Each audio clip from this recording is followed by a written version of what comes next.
quando Portugal e Espanha decidiram construir núcleos urbanos no Novo Mundo, tinham à sua disposição dois modelos bem distintos de cidade. De uma parte, a cidade real, de outra, a cidade ideal.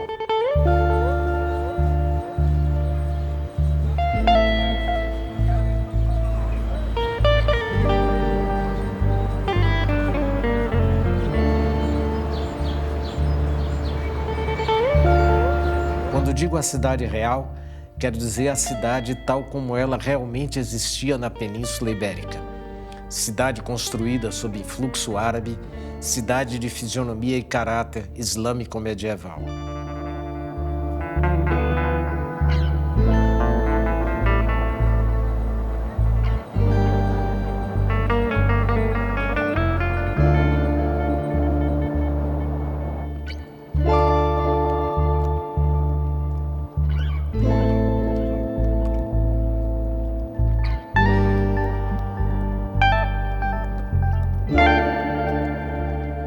Quando digo cidade ideal, quero dizer a cidade geométrica tal como pensada ou imaginada a partir dos escritos romanos de Vitrúvio e dos arquitetos e urbanistas do Renascimento italiano.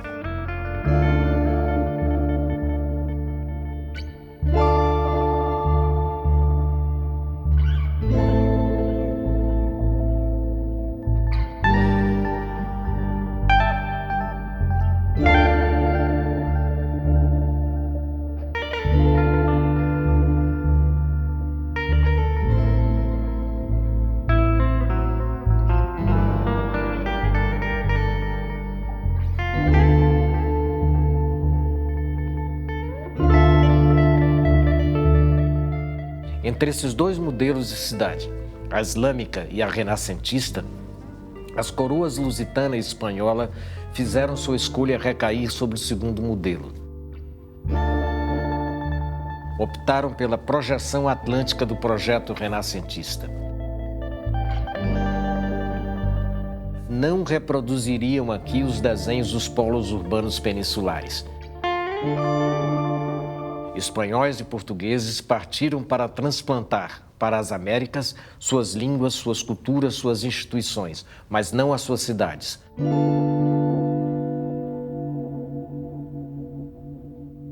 Traçados regulares existem desde a antiguidade.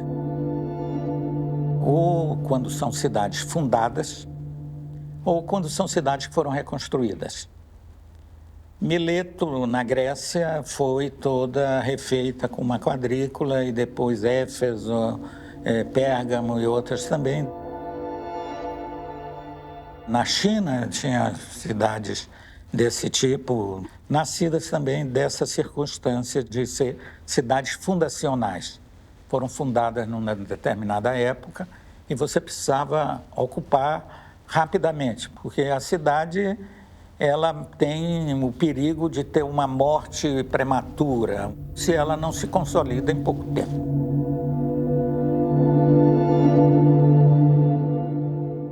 E que cidades foram estas que brotaram do nada nas Américas?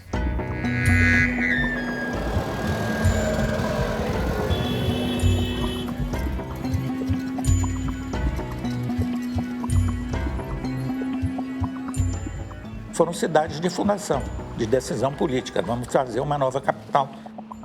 Não é cidade que nasceu de um cruzamento de estrada ou da transposição de um rio que vai se formando uma povoação e essa coisa toda. É uma circunstância daquela ocupação que se faz. E, além do mais, era também a maneira de você ocupar com muito pouca gente, que o invasor era numericamente muito pequeno, um território que já tinha grandes cidades. A cidade do México era uma cidade imensa. Então, esse invasor que chega, ele precisava mostrar alguma condição, se não de superioridade, pelo menos de igualdade ou de capacidade de ocupação desse território com um esquema que é um esquema muito acessível, muito racional para realmente consolidar essa ocupação.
Veja-se o exemplo da cidade de Salvador, da Bahia de Todos os Santos.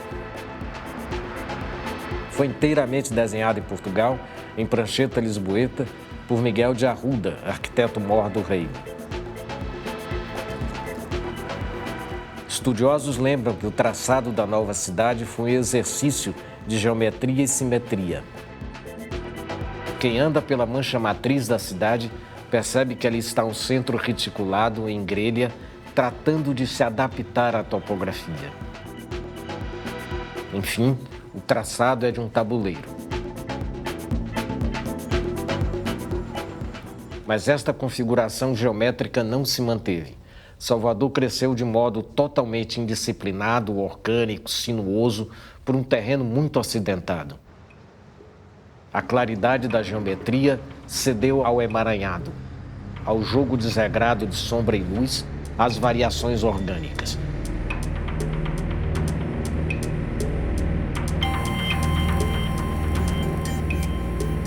E o mesmo aconteceu com o Rio de Janeiro.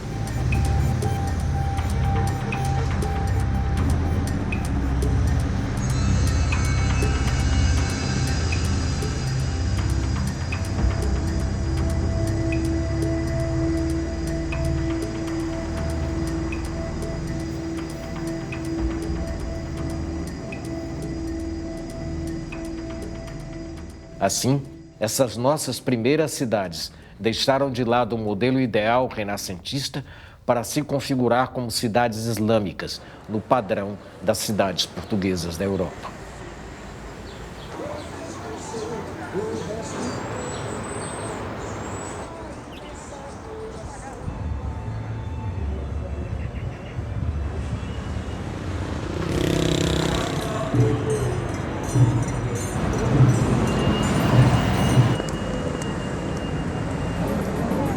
Você sentir saudade, todo mundo junto.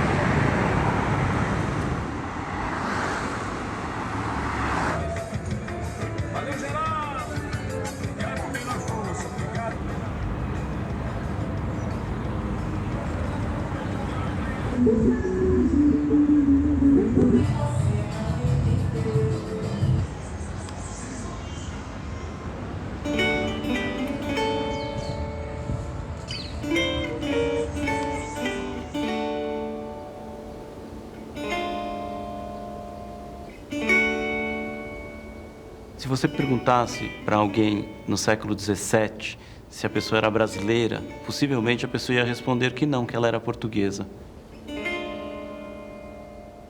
Quando a colonização acontece aqui, no que se chamou Brasil posteriormente, o que as pessoas acreditavam que estavam fazendo era expandindo Portugal aqui na América. Aquilo que a gente chama da América Portuguesa.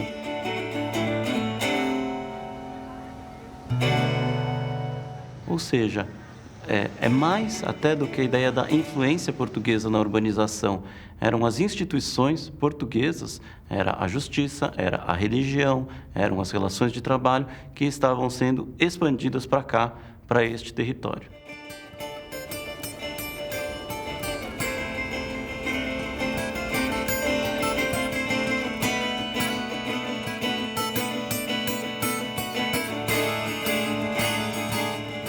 Neste sentido, a cidade brasileira ela pode ser considerada uma cidade portuguesa nos primeiros séculos.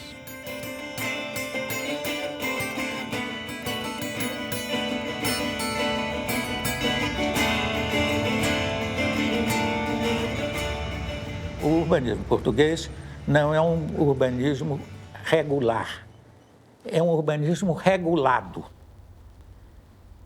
O que é o urbanismo regulado? Você tinha naquelas instruções para a fundação de uma cidade uma série de normas. Quer dizer, havia uma regulamentação. Por exemplo, a Rua Direita é uma rua estruturante da cidade.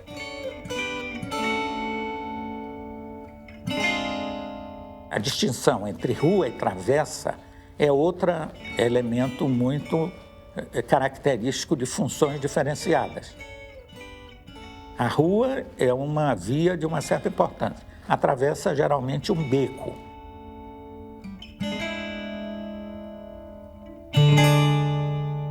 A quadra das colônias portuguesas não é aquela quadrada do solar hispânico. É uma quadra de lotes comprido, geralmente de uma frente de 7 metros.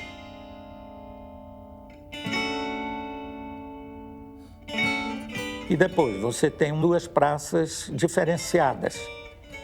A Praça do Poder Civil, que está a prefeitura, o governo, essa coisa toda, e do poder religioso. A coroa, ao doar, como no caso de Salvador ou de outras cidades, grandes áreas para conventos se instalarem, São Bento numa direção, Convento do Carmo na outra direção, ele estava já definindo diretrizes de expansão para a cidade.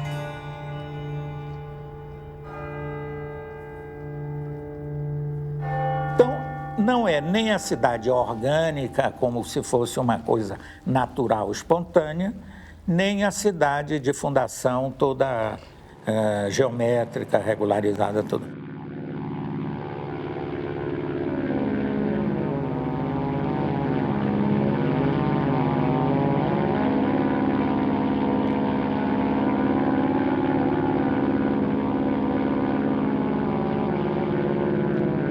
Existe um debate que diz que a cidade portuguesa ela foi desleixada, ela foi improvisada, em oposição com a cidade na América Espanhola, que teria sido uma cidade mais regulada, com o Estado mais presente. Eu particularmente discordo que a cidade brasileira ela tenha sido uma cidade desleixada, uma cidade improvisada. A gente vê pelos mapas, a gente vê pela correspondência das câmaras, a gente vê que o Estado sabia exatamente onde as pessoas estavam morando. Em alguns casos, 2 paróquias disputando palmo a palmo um conjunto de casas que estavam no meio do mato, porque isso significava que a pessoa ia fazer a festa aqui nesta minha capela, na minha igreja, e não na outra igreja, que ela ia morrer aqui, que ela ia ser batizada aqui. Tudo isso significava receita para a igreja, que até o século XVIII era também a receita do Estado português. Então, as instituições portuguesas elas são muito, muito visíveis aqui.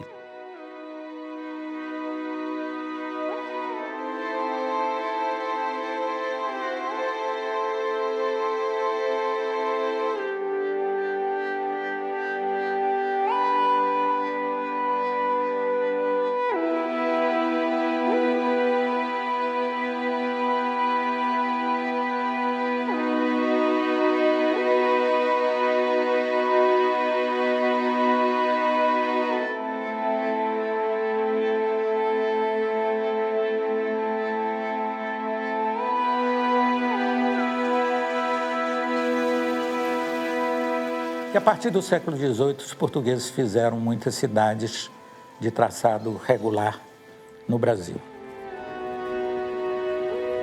que corresponde basicamente a toda aquela conquista para o oeste, né? Do meridiano de Tordesilha, que passava em Laguna e tal, e que vai até os Andes praticamente, e que foi uma conquista feita na base de marcar território. Você chegava lá e botava uma fortaleza, um povoado, que depois a diplomacia portuguesa conseguiu incorporar aquele território todo.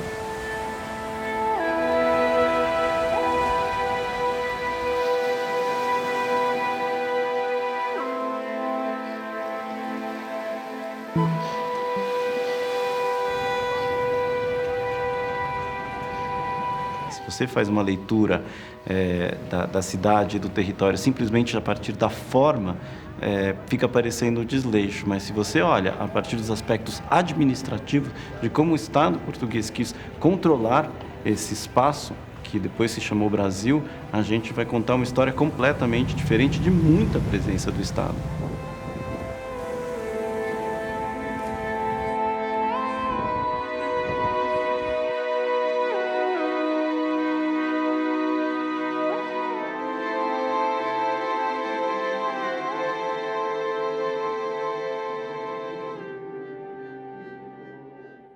Os portugueses desenvolveram uma arte muito sofisticada para conseguir, com uma população muito pequena, dominar um território que é muito grande, muito significativo.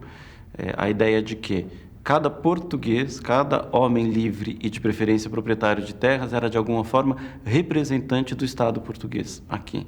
Isso gerou a possibilidade de uma expansão muito significativa das instituições portuguesas aqui na América, como por exemplo as câmaras municipais, e gerou também um conjunto de problemas com os quais a gente lida até os dias de hoje, que é, em muitos casos, uma indefinição dos limites e das fronteiras entre aquilo que é público e aquilo que é privado.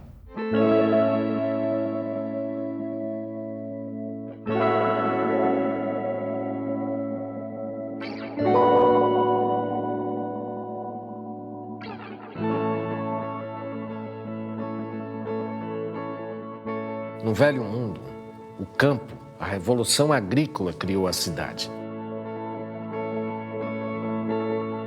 Aqui, ao contrário, foi a cidade que criou o campo.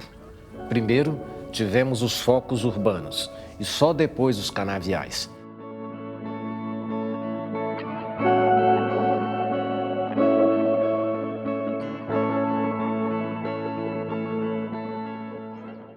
Sabe, ali onde tinha um campo de futebol. Ali, naquele lugar, que aquela árvore frondosa toda hora deixava cair manga e tingia de um certo amarelo. Esse lugar que não existe mais no presente da cidade, mas que existe tão claramente para aqueles que conhecem ao longo de um tempo uma certa paisagem, um certo lugar, está impregnado também dessa circunstância muito singular de que, ao falar de cidades, eu tenho que falar das suas gentes.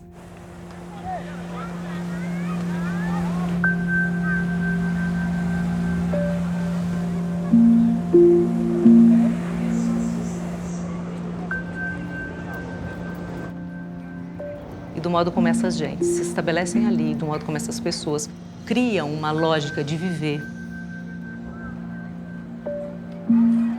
que é aquilo que vai dando a tessitura da cultura.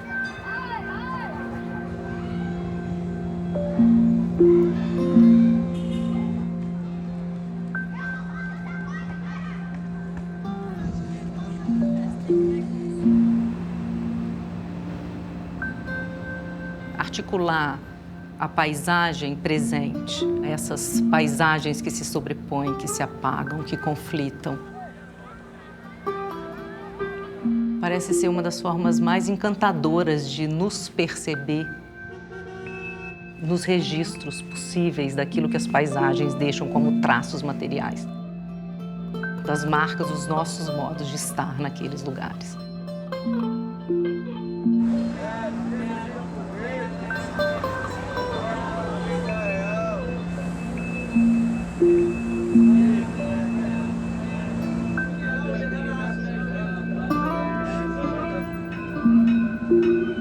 Cidades como aquela circunstância no espaço que abriga um certo modo de viver,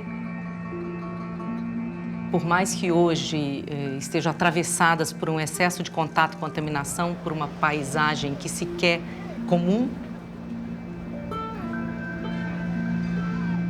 necessariamente guardará, nem que seja numa espécie de dicção, num acento, uma peculiaridade que nos faz sempre poder reconhecê-las e distingui-las umas das outras.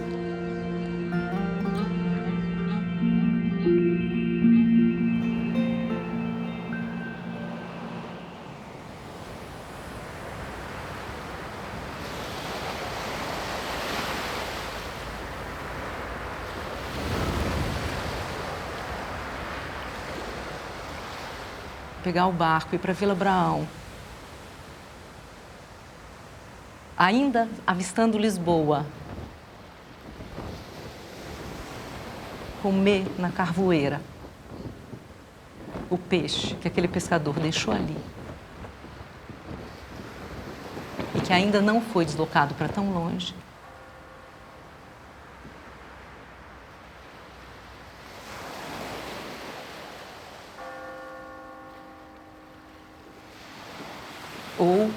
No sul do país, quando um embutido numa curva de estrada se anuncia,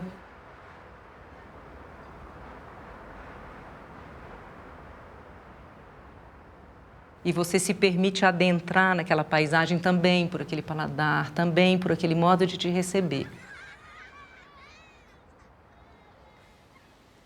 Também por aquele tempo que é peculiar ao tempo dos lugares.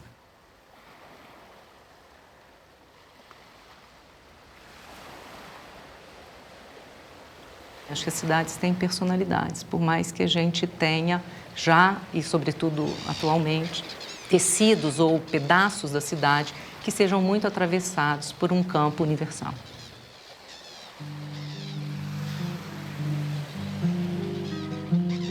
O vento que faz cantigas nas folhas no alto do coqueiral, o vento que ondula as águas, eu nunca tive saudade igual. Me traga boas notícias daquela terra toda manhã e jogue uma flor no colo de uma morena em Itapuã, coqueiro de Itapuã, coqueiro,